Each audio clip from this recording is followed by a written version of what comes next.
Anxiety. Be it because you have a big event coming up, suffering through the daily commute, or just too many people around you, we've all felt it.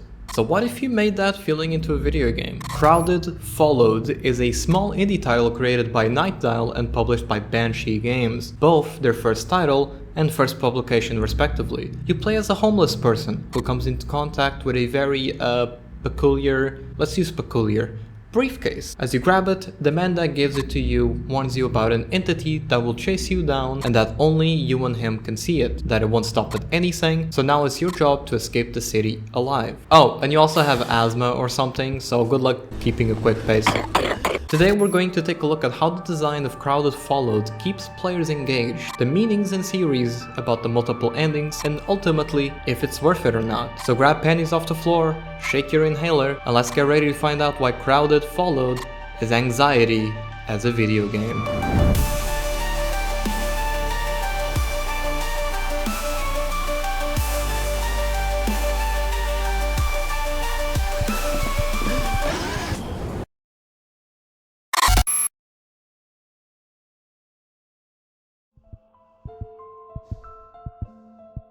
The game begins on a street. No, like literally, you're homeless and can do nothing but search nearby trash or grab coins thrown at you by passerbys. While very simple in nature, this immediately sets the stage. Who we are, what our resources are, and also works as a makeshift tutorial of sorts. This is also where the main mechanic of the game is introduced. Your character has asthma or something. You can't run for long periods of time without shaking the shit out of this inhaler and taking a big dab out of it. Good shit. If you do run out of stamina, this kills you. If the entity catches up to you, it kills you. The only thing stopping you from dying is this inhaler. So use it often and use it well. Taking advantage of the quiet periods where you make enough distance between yourself and the creepy lady to take more inhaler hits is paramount to being successful in this game. If you don't, she will slowly but surely get you. To use the inhaler, like I mentioned, you have to shake it an absurd amount of times. Finishing the tutorial, we're transported to a quaint alleyway with a burning barrel, where our character reminisces about the money they gained the previous afternoon. Here you're treated to a dialogue system, where the red option simply gets to the point, and the other ones give you a tiny bit more detail on whatever is happening in this world. No matter your choices, the ending is the same. You hear a gunshot, and your character goes to investigate. You find a wounded man in the distance. Approaching him, he calls out to you, begging for your help. Not because he's hurt, but to take the briefcase that he's holding on to. It's a very gory looking briefcase, almost like it has dried blood all over it. You try asking him questions to get more info about what this briefcase is, and the only instructions he gives are, the briefcase is cursed, don't open it under any circumstances, and keep running from her. Before you can ask him anything else, he freaks out. She's here. Have you been paid today? Anyone who comes into contact with the briefcase gets chased by this entity until she eventually kills you. There's no help or resources available. Telling people about this situation would probably end up with us in a mental asylum. So our only option now is to run and hopefully find a way out of the city. Speaking of running, let's bail. Taking the briefcase and running in the opposite direction, we quickly end up in a metro entrance where we have to use all our hard-earned cash on a metro ticket. Remember this.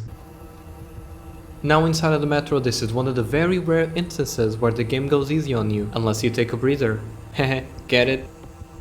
There's an interesting mechanic that gets highlighted in this section as well, and that's your pseudo dash ability, effectively allowing you to lose collision briefly, so you can pass through crowds. It's a very simple addition that adds to the overall anxiety of the game, since to use this dash, you also need to expend a little stamina. It's not much, but it adds up over time, so pay attention to the green bar, okay? Green is not a creative color.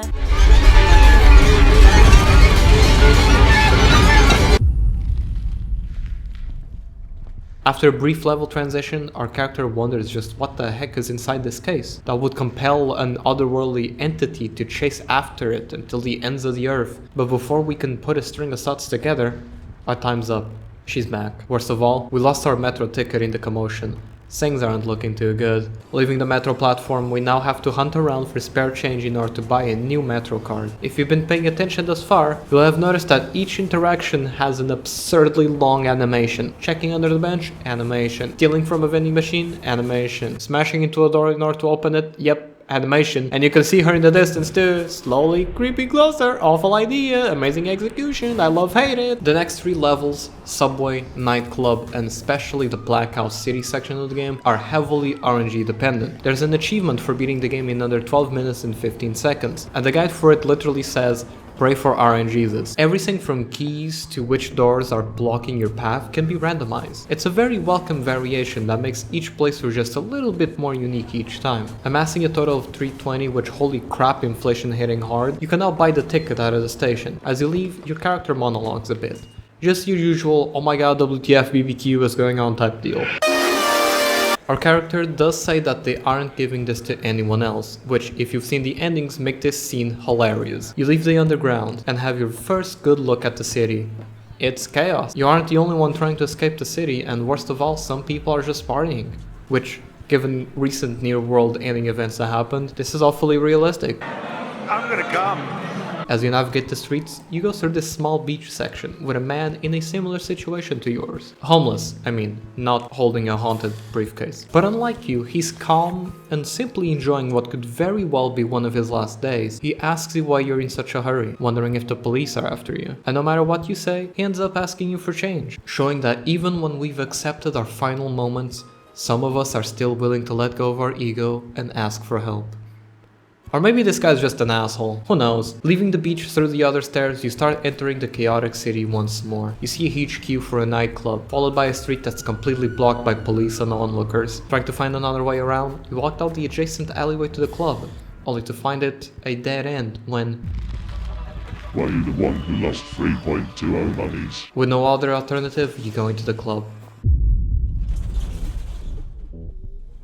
As you enter through the backstage, you're met with 2 individuals who talk to you briefly. One of them mentions you can't tell the difference between rioters and actual ravers, with the other one mentioning that ravers need wristbands if they hope to enter certain sections of the club. Worst part, 1 per floor, and there's 3 of them. He asks who we are, and I just said delivery, which I honestly can't believe worked. He then tells you that the club will be put on lockdown until the city's riots die down. Until then, the only way out will be through the roof, which requires a special wristband. We got a long way ahead of us. Let's try and leave this club ASAP. As you walk into the main stage, the woman starts hunting you down. Your objective is to go floor by floor, find the corresponding wristband and make it to the top. The twist is that, of course, there's RNG involved. The wristbands can spawn in multiple different places, so you won't be able to cheat your way out of this one. Honestly, the hardest part of this area is the soundtrack is so good, it just makes me want to vibe out here.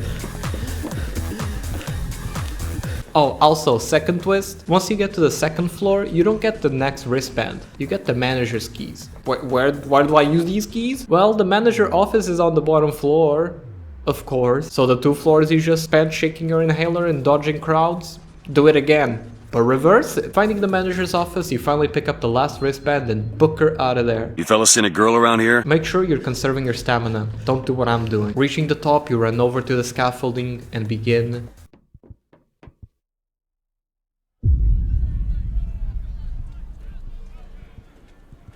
We begin by taking a look at our escape ferry. Our character comments that they'll need a security keycard from the docks, when suddenly...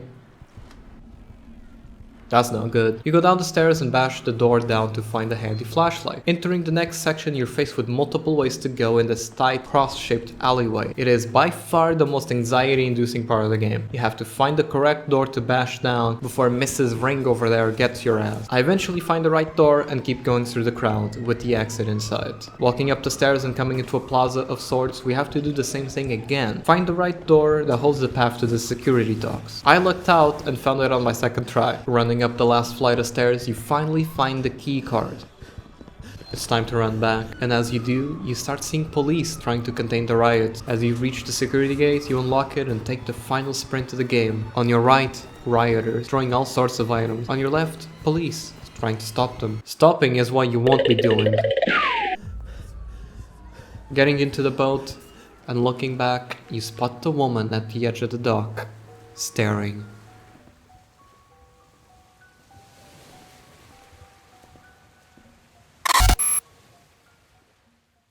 Now safely in the boat, you ponder what you should do with the briefcase, and your choice here will get you one of 2 different endings. For me, I decided the right thing to do was throw it in the ocean, where hopefully no one will ever find this haunted briefcase. Ever. Oh, fuck! We have a flash forward of a kid and his dad fishing. As they inspect their latest haul, you guessed it, they find the briefcase, and the game ends. Alternatively, when you're on the boat, you can give the briefcase to the kid across from you, taunting him into opening it, saying it's a puzzle box, and that when he's done, to pass it to someone else. Roll credits. I don't know why, but this is hilarious. Look at the achievement picture. Oh my god, man. There is also a secret third ending. At the very beginning of the game, right when you come into contact with the briefcase for the first time, you can simply turn left and ignore it completely. That shit ain't your problem. I'm out of this bitch.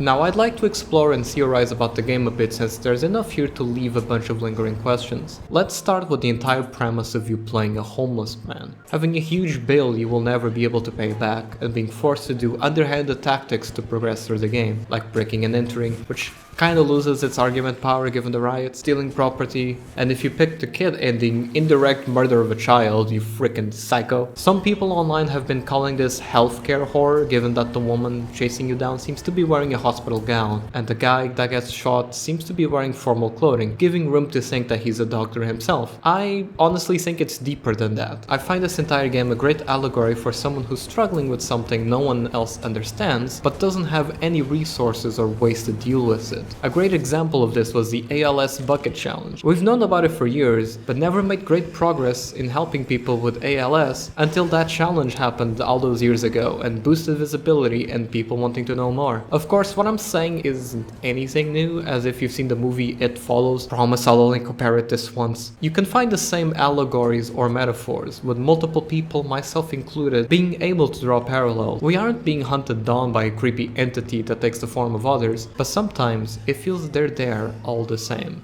just watching. Not a direct threat, but a lingering presence that you end up just learning how to live with. For Crowded Followed, since it's a video game, this wouldn't really work given the main mechanic of the game is running away from the lady. Speaking of, let's talk about the ghost woman. And a particular detail I want to raise is that she has a wound on her lower belly. And as we mentioned, she seems to be wearing a hospital gown. So after researching a lot about myths depicting pregnant women and child death, something that will definitely put me on a list of some kind, here's a couple things this woman entity could be or inspired from. Firstly, and the most popular one, is that she could be a Ubume. Ubume are Japanese spirits or yokai, most commonly depicted as a woman who died during childbirth. The key difference is that Ubumes usually offer their children to passerbys and disappear right after, with the baby being replaced by miscellaneous items like a giant rock or a bundle of leaves. In Crowded Followed, she's after something, and given how mangled and weird this briefcase looks, we can theorize her baby, or what's left of it,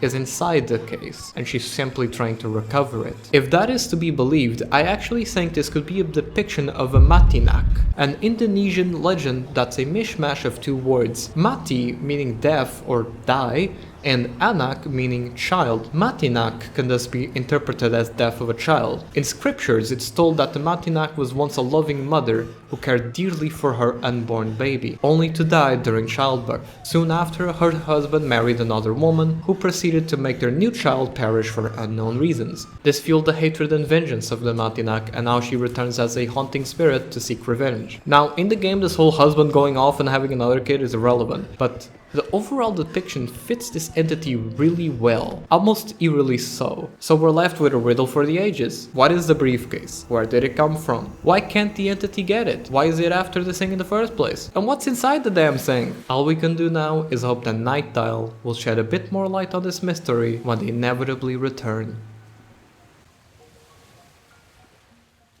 Thank you all so much for watching. Make sure you do all the YouTube shenanigans every channel asks you to do, and make sure you join my Discord to keep up to date with upcoming projects and more. That's it from me. Thank you so much for watching once more. My name's Fire, and I shall see you next time.